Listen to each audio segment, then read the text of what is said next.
Le premier travail de l'archéologue sur le site qu'il doit fouiller consiste à repérer et quadriller toute la surface, de façon à pouvoir situer avec précision l'emplacement dans le plan général de chaque pièce, objet ou bâtiment qui sera découvert.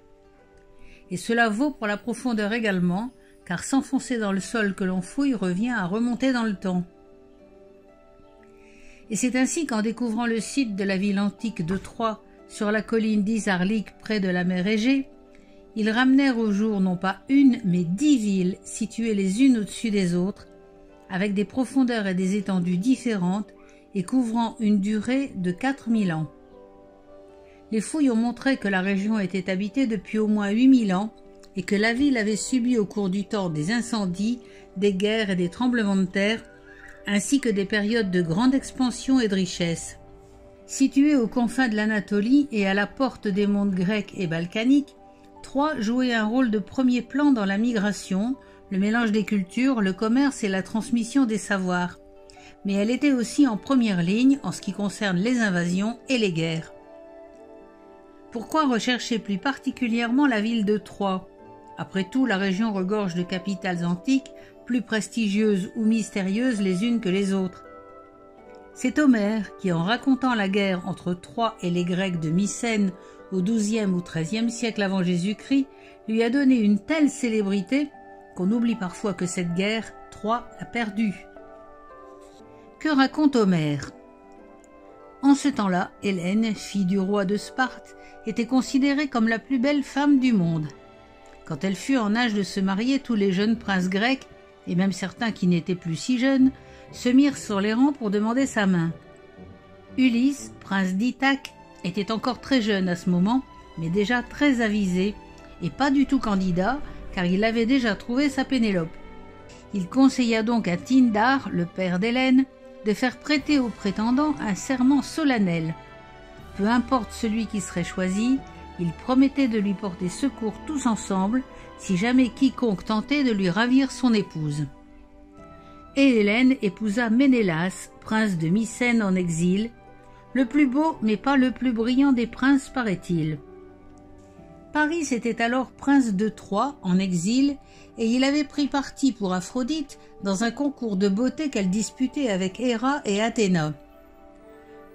Aphrodite lui accorda en récompense l'amour de la plus belle femme du monde. Il ne restait plus à Paris qu'à enlever Hélène, qui apparemment ne résista pas, et à l'emmener à Troie. Évidemment, tous les princes grecs liés par le serment de Tindar se mirent en marche comme un seul homme. Ulysse, Achille, Agamemnon, Ajax. Des rois, des héros et des demi-dieux vinrent rejoindre les troupes des deux côtés, car les dieux de l'Olympe aimaient se mêler des affaires des hommes et les embrouiller. Le reste est une série de rebondissements avec siège de la ville de Troie, combats singuliers, batailles navales, épisodes de peste et nombreux morts de part et d'autre.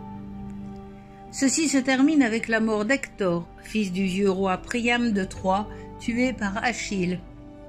Le siège de la ville s'éternisant, les Grecs construisent un énorme cheval en bois dans lequel ils cachent des guerriers, dont Ulysse, Ménélas et Néoptolème. Méfiants d'abord, puis curieux, les Troyens finissent par faire entrer le cheval dans la ville. Et c'est la mise à sac de Troie qui clôt cette guerre et l'histoire d'Homère. Dans la mythologie, Mycène est fondée par Persée, le futur vainqueur de la gorgone Méduse, vers 1550 avant Jésus-Christ. Les tombes ont livré une quantité prodigieuse d'or et d'objets précieux, la richesse de la ville étant connue et proverbiale dès l'Antiquité. Les Mycéniens étaient des guerriers, forts et bien nourris.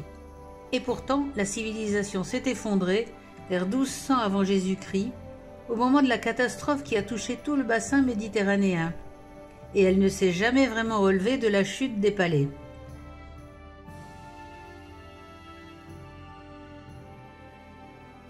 La nécropole d'Agios Pantéléïmon, dite Patélie, est l'une des premières nécropoles des débuts de l'âge du fer qui ait été fouillée. On y a découvert des tombes à cystes monumentales, c'est-à-dire des fosses aux parois dallées de pierre ou d'ardoise, avec des stèles de grande dimension, qui supposent un large espace réservé et un projet architectural élaboré.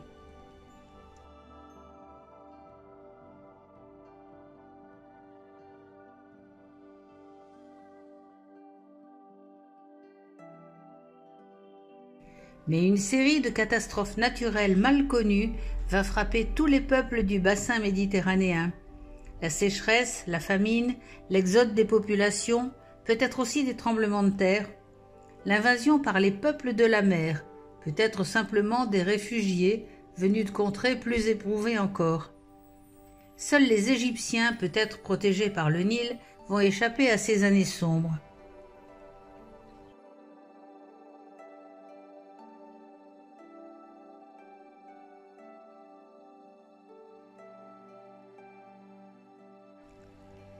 Le temple d'Artémis à Éphèse a été financé en partie par le roi Crésus et décoré somptueusement. Doté de nombreuses offrandes précieuses en bijoux, or, pierres rares, vaisselle d'or et d'argent, il était considéré comme la 4e merveille du monde et supposé abriter, à tort ou à raison, le trésor de Crésus. Il fut incendié en 356 avant Jésus-Christ par un certain Érostrate qui cherchait la célébrité.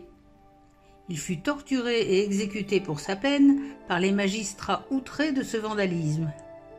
Mais le temple, reconstruit, fut ensuite pillé par les Goths, puis dévasté par un tremblement de terre, et il fut fermé définitivement vers 260 avant Jésus-Christ.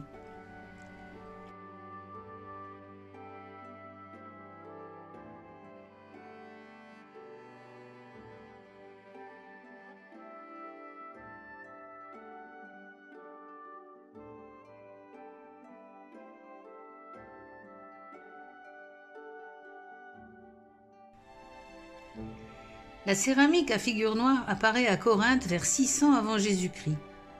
La technique se fait en 3 étapes. Une cuisson de la poterie pour développer la couleur rouge de l'argile, une cuisson à four fermé pour calciner la surface qui devient gris-noir. Le potier dessine alors son motif en noir au pinceau.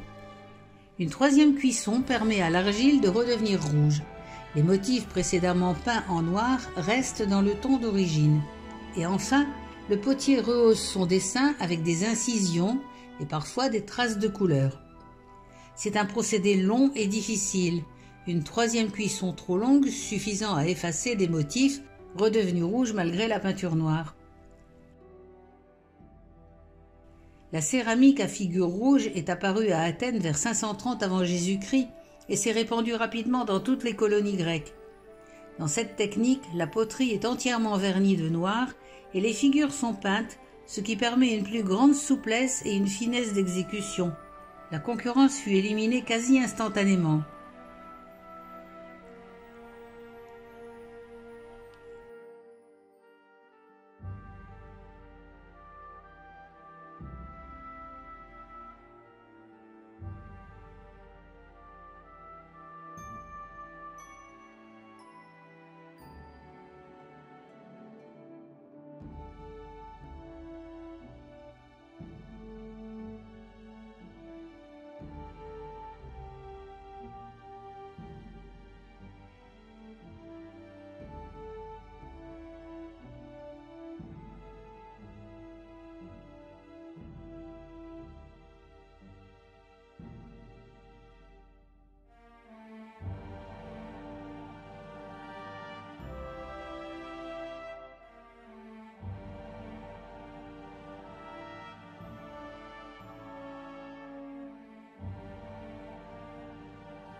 Et pour finir, la couronne de laurier, symbole de victoire, récompense suprême des guerriers et des athlètes.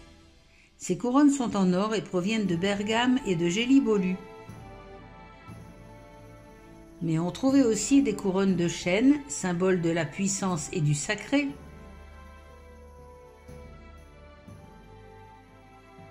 ou des couronnes d'olivier, symbole de la paix.